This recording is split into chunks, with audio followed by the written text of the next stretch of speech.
Assalamualaikum warahmatullahi wabarakatuh. Selamat pagi anak-anak.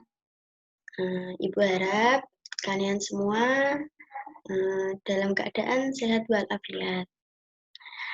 Ibu di sini akan menjelaskan materi kita yang berjudul menghormati orang tua dan menghormati guru. Langsung saja kita ke pembahasannya.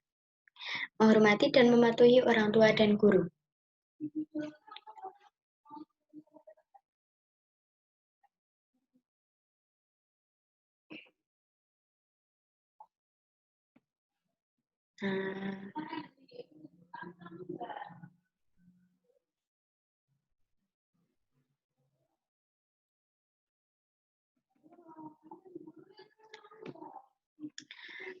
Menghormati dan mematuhi orang tua dan guru tercantum dalam Quran Surat Al-Isra ayat 23 dan 24 yang berbunyi A'udzubillahi minasyaitonirrajim Bismillahirrahmanirrahim. Wa qadara rabbuka alla ta'budu illa iyyahu wa bil walidaini ihsana imma yablughunnaka indakal kibara ahaduhuma aw kilahuma fala taqul lahumā uffin wa la tanharhumā wa qul lahumā qawlan karīmā waqfid lahumā janaha dzulli minar rahmati wa qur rabbi irhamhumā kamā rabbayani shaghira. Yang artinya, dan Tuhanmu telah memerintahkan supaya kamu jangan menyembah selain Dia dan hendaklah kamu berbuat baik pada ibu bapakmu dengan sebaik-baiknya. Jika salah satu seorang di antara keduanya atau kedua-duanya sampai berumur lanjut dalam pemeliharaanmu, maka sekali-kali janganlah kamu mengatakan kepada mereka keduanya perkataan dan janganlah kamu membentak mereka dan ucapkanlah kepada mereka perkataan yang mulia. Dan rendahkanlah dirimu terhadap mereka berdua dengan penuh kesayangan, dan ucapkanlah, wahai Tuhanku, kasihinilah mereka keduanya, sebagaimana mereka telah mendidik aku waktu kecil. Dari penjelasan Quran Surat Al-Isra ayat 23 dan 24 tersebut, dalam surat tersebut memiliki kandungan mengenai pendidikan berkarakter. Definisi dari karakter adalah satu kesatuan yang membedakan satu dengan yang lain.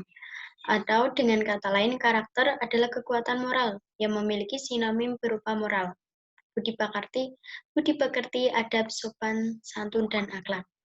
Akhlak dan adab sumbernya adalah wahyu, yakni berupa Al-Quran dan Sunnah. Sedangkan budi pekerti, moral, dan sopan santun sumbernya adalah filsafat. Dalam ayat ini, Allah memerintahkan kepada hamba-hambanya untuk menyembah Allah semata. Hanya untuk menyembah Allah semata dan tidak ada sekutu baginya. Kandungan ayat ini juga menunjukkan betapa kaum muslimin memiliki kedudukan yang sangat tinggi dibanding dengan kaum yang mempersekutukan Allah Subhanahu wa Ta'ala. Jadi kita semua wajib mengimani dan mempercayai bahwa Allah Subhanahu wa Ta'ala itu pasti ada, dan kita dilarang untuk mensekutukannya. Ayat ini juga menjelaskan tentang ihsan atau bakti kepada kedua orang tua. Yang diperintahkan agama Islam adalah bersopan santun kepada keduanya dalam ucapan dan perbuatan sesuai dengan adat kebiasaan masyarakat sehingga mereka merasa senang terhadap kita, serta mencukupi kebutuhan-kebutuhan mereka yang sah dan wajar sesuai kemampuan kita sebagai anak. Dan kita sebagai anak juga wajib untuk mematuhi dan menghormati kedua orang tua kita selagi mereka masih ada. Walaupun mereka tidak ada, kita bisa mendoakannya. Dalam tafsir Ibnu Katsir dijelaskan bahwa Allah memerintahkan kepada hamba-hambanya untuk menyembah Dia semata, tidak ada sekutu baginya. Selanjutnya, perintah berbakti kepada orang tua, yakni memerintahkan kepada kita semua untuk berbuat baik dan baik kepada ibu, bapak, dan janganlah kita mengeluarkan kata-kata yang buruk kepada keduanya. Sehingga kata-kata pun yang merupakan kata-kata buruk yang paling ringan tidak diperbolehkan. Kita juga dilarang untuk berkata-kata yang kasar dan buruk. Dan kita juga tidak boleh membentaknya. Sebaiknya kita mengucapkan kata-kata yang baik dan halus kepada kedua orang tua kita. Selanjutnya, janganlah bersikap buruk kepada mereka seperti yang dikatakan oleh Atta Ibnu Robah sehubungan dengan arti surat tersebut, dan janganlah kamu membentak mereka. Maksudnya janganlah kamu menolakkan tangan kepada keduanya.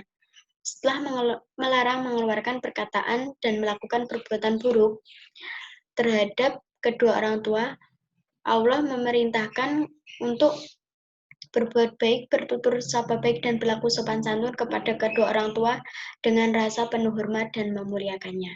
Dan kita wajib memuliakan kedua orang tua kita sebagaimana dan mengasihinya sebagaimana kedua orang tua kita mengasihi kita sewaktu kita kecil. Dan selanjutnya dalam Quran surat Al-Luqman ayat 13 sampai 17 yang berbunyi, A'udzubillahi minasyaitonirrajim. Bismillahirrahmanirrahim.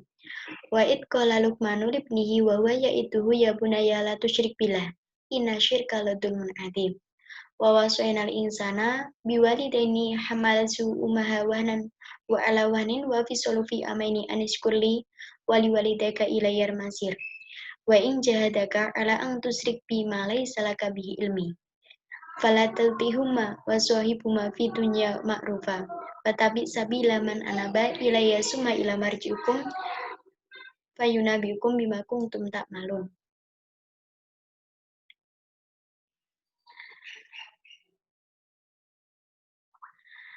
Ya bunaya innaha in takum misqala habbati min khardali fataku fi suhrati aw fis samawati aw fil ardi ya'ti biha lahu innallaha ya bunaya aqim sholat wamru bil ma'rufi wanha 'anil munkar wasbir ala ma ansobak inna dunka min azmil umur. Terjemahan ayat tersebut adalah, dan ingatlah ketika Luqman berkata kepada anaknya, di waktu ia memberi pelajaran kepadanya, hei anakku, janganlah kamu mempersekutukan Allah. Sesungguhnya mempersekutukan Allah adalah benar-benar kezaliman yang besar. Dan kami perintahkan kepada manusia berbuat baik kepada kedua orang ibu bapaknya. Ibunya telah mengandungnya dalam keadaan lemah, bertambah-tambah dan menyapinya dalam 2 tahun. Bersyukurlah kepadaku dan kepada kedua orang ibu bapakmu. Hanya kepadamulah kau kembali.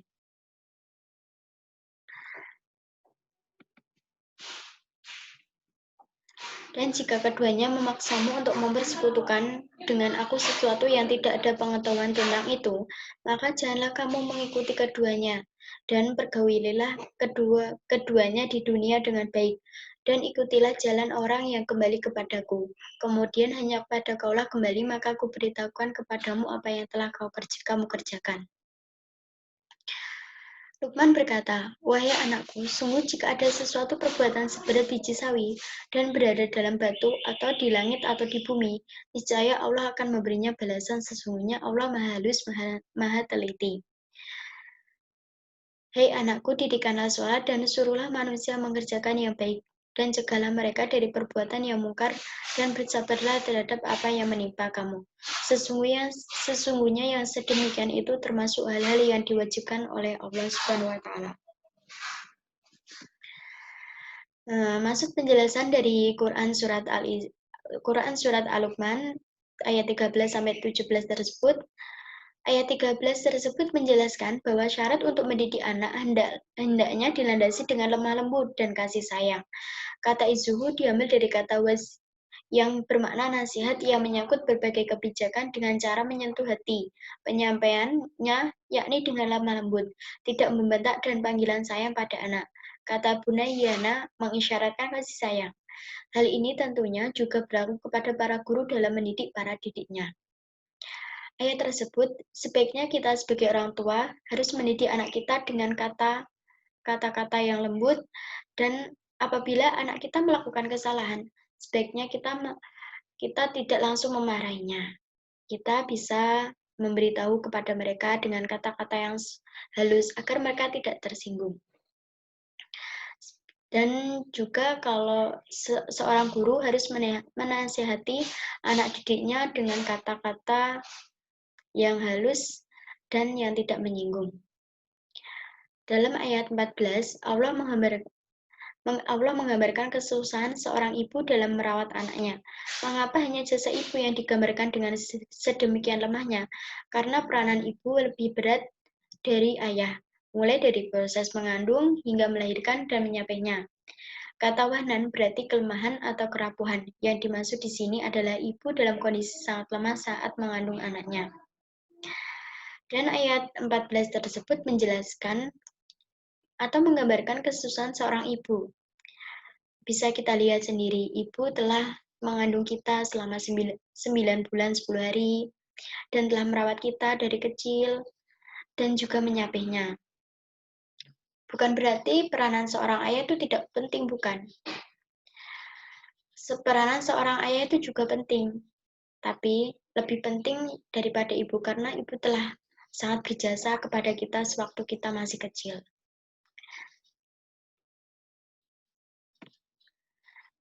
Ayat 15 menjelaskan tentang larangan taat kepada kedua orang tua dalam mendurhakai Allah Subhanahu wa Ta'ala, dan nasihat Luqman kepada anaknya tentang menolak segala bentuk kemusyrikan dimanapun berada.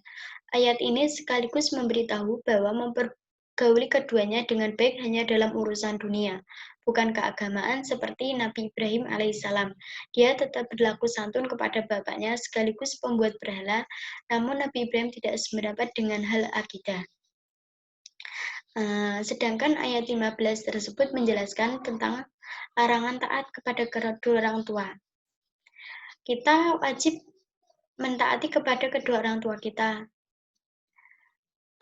Seperti halnya begini, kita wajib menuruti semua kata-kata kedua orang tua kita, tetapi apabila kata-kata mereka itu menjerumuskan kita ke dalam hal yang salah, kita tidak wajib untuk mematuhinya. Kita bisa menolaknya dengan kata-kata yang sopan. Dan pada ayat 16 tersebut terdapat kata khalif yang memiliki arti lembut, halus, atau kecil. Dari makna ini muncullah makna ketersembunyian dan ketelitian. Imam Al-Ghazali menjelaskan bahwa yang berhak menyandang sifat ini hanyalah Allah. Dialah yang mengetahui perincian kemaslahatan dan seluruh rahasianya, karena dia selalu menghendaki kemaslahatan untuk makhluk-makhluknya. Ayat ini menggambarkan kekuasaan Allah SWT dalam menghitung amal manusia betapa sedikitnya. Pada ayat 16 tersebut, Allah SWT mengetahui semua amal perbaikan kita, walaupun seberat biji sawi pun. Dan kita wajib untuk mengimani hal tersebut. Ayat 17 menjelaskan tentang amal ma'ruf nahi mungkar, yang puncak dan pangkalnya adalah sholat, serta amal kebaikannya yang tercermin adalah buah dari sholat yang dilaksanakan dengan benar. Kata dari segi bahasa berarti kekuatan hati atau tekad. Pada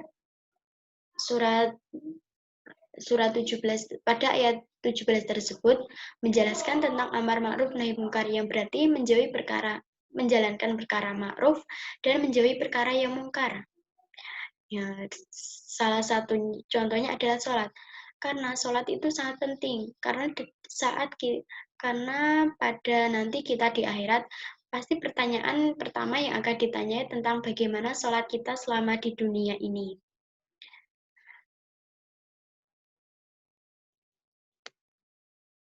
Dan ada juga hadis dari riwayat Muslim yang berbunyi Bismillahirrahmanirrahim, rogi ma'anfuhu summa rogi ma'anfuhu summa rogi ma'anfuh. Kilame ya Rasulullah, qala man atroka walidayhi indaka kibara ahaduma au kilahuma kam lam yadkhul jannah. Dan juga hadis riwayat Al-Bukhari dan Muslim yang berbunyi Bismillahirrahmanirrahim. Sami'tu Abdullah ibnu Amri radhiyallahu anhuma yaqulu ja'a rajulu ila Nabi sallallahu alaihi wasallam fastadhu fil jihadi faqala ahi qala na'am qala fa fihimma wajahid walidaka. Arti dari terjemahan hadis yang pertama, hadis dari riwayat Muslim adalah sungguh terhina, sungguh terhina, sungguh terhina. Ada yang bertanya, Siapa wahai Rasulullah? Beliau bersabda, sesungguhnya seorang yang mendapati kedua orang tuanya yang masih hidup atau salah satu dari keduanya ketika mereka telah tua, namun justru ia tidak masuk surga. Maksud dari ayat tersebut adalah, sungguh terhina seorang manusia jika mereka tidak mematuhi kedua orang tua mereka sewaktu mereka masih hidup, dan mereka menyia-nyiakan kedua orang tua mereka sewaktu mereka sudah tua. Namun justru ini, dan mereka tidak akan masuk surga. Karena bagaimanapun ridho kita tergantung kepada kedua orang tua kita.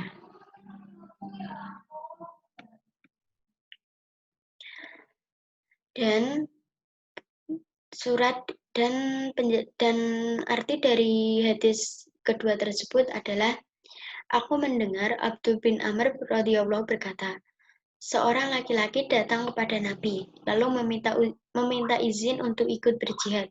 Maka beliau bertanya, apakah kedua orang tuamu masih hidup? Laki-laki itu menjawab, iya. Maka beliau berkata, kepada keduanya kamu berjihad berbakti. Hadis riwayat Al-Bukhari dan Muslim. Dan lebih jelasnya lagi penjelasan hadis tersebut, hadis pertama yang diriwayatkan oleh Muslim tersebut menjelaskan bahwa seseorang akan celaka ketika tidak berbakti kepada kedua orang tua. Kata dia celaka diulang-ulang oleh Rasulullah sebanyak 3 kali, menunjukkan bahwa celaka akan benar-benar terjadi kepada seseorang yang tidak berbakti kepada kedua orang tua. Hal ini juga menunjukkan betapa pentingnya berbakti kepada kedua orang tua. Terlebih lagi ketika kedua orang tua atau salah satu dari mereka masih hidup. Nah, itu sudah nyata karena telah diulang-ulang oleh Rasulullah sebanyak 3 kali betapa celakanya orang-orang yang tidak berbakti kepada kedua orang tua mereka. Berarti hal ini betapa pentingnya kita harus berbakti kepada kedua orang tua. Terlebih lagi ketika mereka masih hidup. Selagi masih hidup, kita bisa memanfaatkannya dengan berbuat baik dan menghormati kedua orang tua kita. Dan adapun hadis kedua, hadis yang diriwayatkan oleh Al-Bukhari dan Muslim menjelaskan bahwa berbakti kepada kedua orang tua memiliki nilai pahala yang sangat besar. Bahkan nilai pahala berbakti jika kepada orang tua oleh Rasulullah disamakan dengan nilai pahala jihad, berperang dan melawan kaum kafir. Kita berbakti kepada kedua orang tua kita dan berbuat baik dan memuliakannya juga bisa dianggap sebagai pahala seorang yang berjihad fisabilillah. Kita tidak melakukan jihad, tapi kalau kita berbakti dan memuliakan kedua orang tua kita, kita juga mendapatkan pahala seperti seorang yang berjihad di jalan Allah.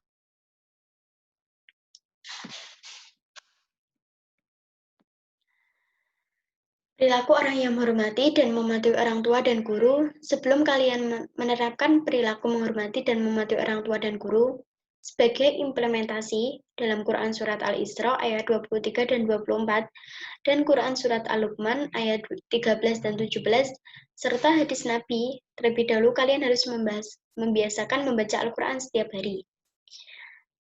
Sikap dan perilaku tersebut dapat kita terapkan sebagai penghayatan dan pengalaman Quran Surat Al-Isra ayat 23 dan sampai 24 sebagai berikut.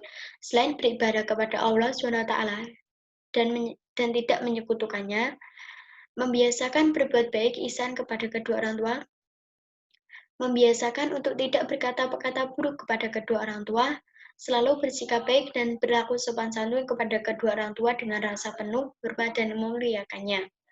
Selalu mendoakan orang tua sebagai ungkapan kasih seorang anak. Kita bisa melakukan hal-hal tersebut dalam kehidupan sehari-hari. Tidak harus langsung, tidak. Semua itu juga butuh proses. Kita bisa melakukannya sedikit demi sedikit.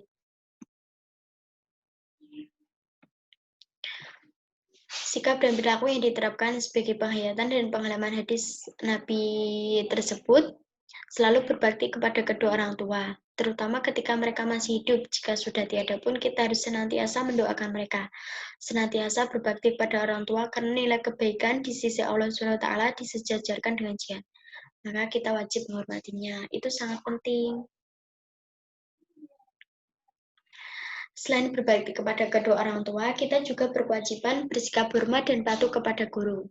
Kenapa kita harus patuh kepada bapak atau ibu guru? Jasa guru sangat besar bagi murid dan masyarakat, bahkan bagi kemajuan bangsa dan negara. Kita tidak akan menjadi pintar tanpa bimbingan guru. Lebih dari itu, tugas guru tidak hanya memberikan pelajaran dalam berbagai ilmu pengetahuan kepada muridnya, tetapi juga bertugas mendidik mereka agar menjadi manusia yang baik, yang sehat, jasmani, dan rohani. Dan kelak diharapkan agar menjadi warga negara yang baik, luhur budi pekertinya, cinta kepada tanah air dan bangsanya. Selain kita wajib menghormati kedua orang tua kita juga wajib hormat dan patuh kepada guru kita. Kenapa? Karena jasa guru itu sangat besar bagi murid-muridnya. Awalnya kita tidak mengerti, jadi kita bisa mengerti apa yang kita tidak ketahui, dan kita menjadi seorang yang sukses. Dan jangan pernah kita melupakan jasa guru-guru kita yang telah membimbing kita dengan sabar dan penuh kasih sayang.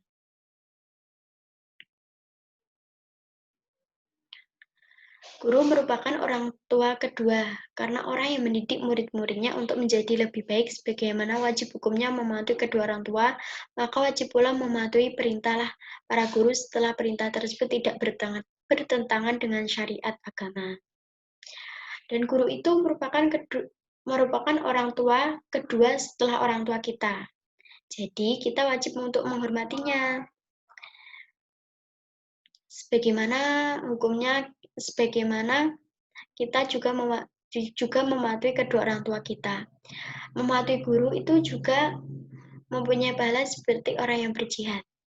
Untuk lebih mengingat dalil tentang menghormati dan mematuhi orang tua dan guru, kalian juga bisa menghafalkan ya anak-anak Quran surat Al-Isra ayat 23-24 dan surat Al-Luqman ayat 13 dan 17 dan hadis Nabi dan kedua hadis Nabi tersebut dengan baik dan benar. Sudahkah kalian memiliki perilaku di atas? Apabila kalian belum memiliki, maka mulai saat ini cobalah banyak membaca, menghafal, dan belajar dan berlatih. Anak-anak, cukup sekian yang dapat Ibu sampaikan. Apabila nanti ada pertanyaan, bisa kirim lewat grup ya.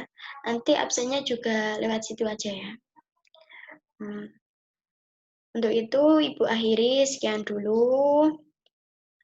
Ibu harap kalian tetap menjaga kesehatan dan tetap belajar, walaupun kita belum bisa ketemu langsung, hanya bisa lewat daring begini.